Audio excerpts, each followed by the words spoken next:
राम राम. अबीज होममध्ये आपले खूप खूप स्वागत आहे. आज आपण नवीन पद्धतीने चाळणीमध्ये भरलेली मसाला भेंडी वाफवून अगदी कमी तेलामध्ये अजिबात चिकट न होणारी, आजवर कोणीही सांगितलेली नसणार अशा पद्धतीची चटपटीत मसाला भेंडी पाहणार आहोत.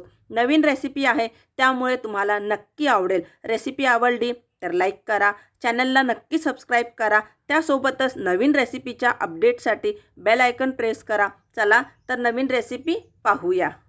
तर मसाला भेंडी बनवण्यासाठी इथे मी या प्रकारे छोटी भेंडी घेतलेली आहे. मी 1 किलो भेंडी आणली होती. त्यापैकी त्यामध्ये अशातल्या बऱ्यापैकी छोट्या भेंडी निघाली. तर म्हटलं चला याची आज आपण चाळणीमध्ये वाफवून वेगळ्या प्रकारची रेसिपी करूया. तर भेंडी मी 2 पाण्याने स्वच्छ धुवून कॉटनच्या नॅपकिनने पुसून कोरडी करून घेतली. त्यानंतर मध्ये आपल्याला अशा प्रकारे चीर लावून याला मध्ये कट करायचं आहे, म्हणजे यामध्ये आपल्याला मसाला भरता येईल.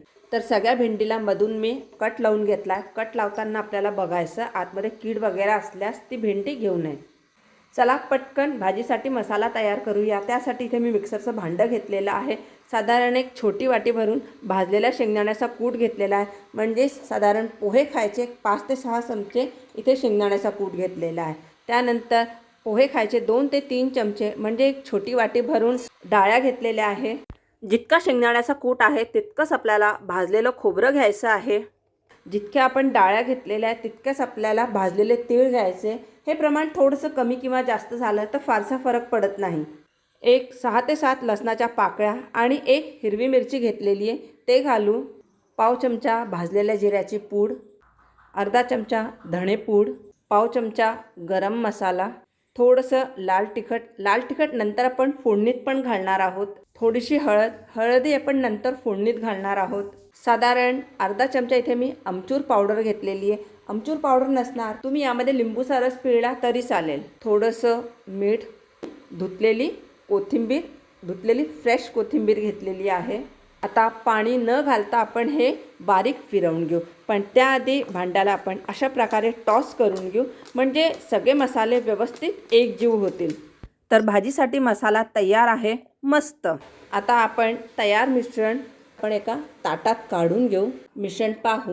बाइंडिंग खूप छान आलेली आहे, त्यामुळे यामध्ये आता आपल्याला तेल वगैरे काहीही घालायची आवश्यकता नाही. आता जिथून आपण ही भेंडी कट केली होती यामध्ये आपण हा तयार मसाला घालू. मसाला भेंडीमध्ये व्यवस्थित अंगठ्याच्या मदतीने दाबून भरावा, नाहीतर मसाला नंतर निघण्याची शक्यता असते. एक अजून मी आपल्याला भरून दाखवते. हे बघा, इथून आपण चीर लावलेली आहे, त्यामध्ये हा मसाला भरू आणि व्यवस्थित प्रेस करून घेऊ. अशाच प्रकारे आपण सगळ्या भेंडींमध्ये मसाला भरून घेऊ. तर इथे मी सगळ्या भेंडीमध्ये अशा प्रकारे मसाला भरून घेतला. इथे तुम्ही बघू शकता बऱ्यापैकी मसाला उरलेला. आता या मसाल्याचा तुम्ही 6 ते 7 जागेवरती वापर करू शकतात. सगळ्यात आधी याचे पराठे जरी बनवले तरी खूप छान चविष्ट होतात, किंवा कुठल्याही भाजीमध्ये वाटणाची आवश्यकता भासत असणार तेव्हा तुम्ही हे वापरू शकतात. पोळी, भाकरी, थालीपीठ सोबत आपण चटणी म्हणून खाऊ शकतो. अप्रतिम लागते. आता पुढची प्रोसेस पाहूया. आपल्याला ही भेंडी वाफवून घ्यायची आहे. त्यासाठी इथे मी एक पातेलं ठेवलेलं आहे, त्यात गरम पाणी करायला ठेवलेलं आहे. पाण्याला छान उकळी फुटली आहे. गॅस आपण कमी करू आणि त्यावरती ठेवूया आपण एक चाळणी. तुम्ही स्टीमरमध्ये केलं तरी चालेल. आणि इथे हे बघा, मी अशा प्रकारे एका प्लेटमध्ये ह्या सगळ्या भेंडी अशा प्रकारे रचून घेतलेल्या आहेत. ती प्लेट व्यवस्थित चाळणीमध्ये ठेवू. गॅस पुन्हा आपण मोठा करू आणि त्यावरती झाकण ठेवून, झाकणावरती वजन ठेवायचं असलं तर ठेवावे आणि 10 ते 12 मिनटं आपण भेंडी वाफवून घेऊ. साधारण 12 ते 13 मिनटं मी भेंडी वाफवून घेतलेली आहे. भेंडी आपण पाहू. वा, मस्त. हात लावून बघू. हाताला अजिबात चिटकत नाही आहे, त्यामुळे भेंडी व्यवस्थित शिजलेली आहे. गॅस बंद करूया. वाफवलेली भेंडी आपण संपूर्णपणे गार करून घेऊ. तर मसाला भेंडी संपूर्णपणे गार झालेली आहे. ही तुम्ही अशी खाल्ली तरी खूप छान लागते. जे लोक वेट लॉस करत असणार, ज्यांना हेल्दी फूडची आवश्यकता आहे बिना तेलाशिवाय, ते लोकसुद्धा हे अशा प्रकारे खाऊ शकतात. आता आपण भेंडी फ्राय करून घेऊ. त्यासाठी गॅसवर मी पॅन तापायला ठेवलेला आहे. त्यामध्ये घालूया फक्त 1 चमचा. आपल्याला यामध्ये तेल घालायचं आहे. तेल खूप जास्त नाही घालायचं आहे. पॅन तापला आहे, थोडीशी घालूया मोहरी तडतडली आहे. गॅस बंद करू. त्यामध्ये थोडीशी हळद आणि इथे मी लाल तिखट घेतलेलं आहे ते घालू. तिखट व्यवस्थित आपण तेलामध्ये मिक्स करून घेऊ आणि हे जी आपण भेंडी वाफवून घेतली होती ती एक एक करून ठेवू. मसाला लागलेला पोर्शन आपल्याला वर ठेवायचा आहे. आपल्याला वाफवताना सुद्धा एक गोष्ट लक्षात ठेवायची आहे की मसालावाला पोर्शन आपल्याला वर ठेवायचा आहे आणि बिना मसाल्याचं पोर्शन खाली ठेवायचं आहे. सेम आपल्याला कढईमध्ये फ्राय करताना सुद्धा ही गोष्ट लक्षात ठेवायची आहे. त्यानंतर पॅनला आपण हातात घेऊन अशा प्रकारे भेंडी हलवून घेऊ. म्हणजे काय होईल, सगळ्या भेंडीला व्यवस्थित तेल लागेल.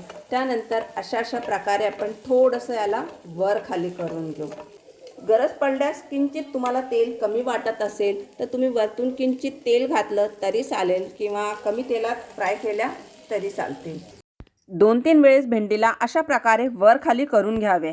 गॅसची फ्लेम आपल्याला लो ठेवायची आहे आणि किंचित आपल्याला यामध्ये घालायचं आहे मीठ. मीठ आपण आतूनही घातलेलं आहे, त्यामुळे मिठाचं प्रमाण अगदी कमी घालावे. आणि त्यानंतर पुन्हा पॅन अशा प्रकारे वर खाली करून घेऊ किंवा अशा प्रकारे तुम्ही भेंडी मिक्स करून घेतली तरी चालेल. तर आलटून पालटून 2 मिनटं भेंडी मी फ्राय करून घेतलेली आहे. गॅस बंद करूया. तर इथे मस्त कमी तेलातली वेगळ्याच प्रकारची मसाला भेंडी तयार आहे. तुम्ही नक्की ट्राय करून बघा. मस्त कुरकुरीत भेंडी झालेली आहे. मसाला अजिबात निघालेला नाही आहे आणि चवीला तर एक नंबर झालेली आहे. रेसिपी तर तुम्हाला नक्की आवडली आहे. मग शेअर करायला विसरू नका. पुन्हा भेटूया एका नवीन व्हिडिओसोबत. तोपर्यंत स्वस्त रहा आणि मस्त रहा. धन्यवाद.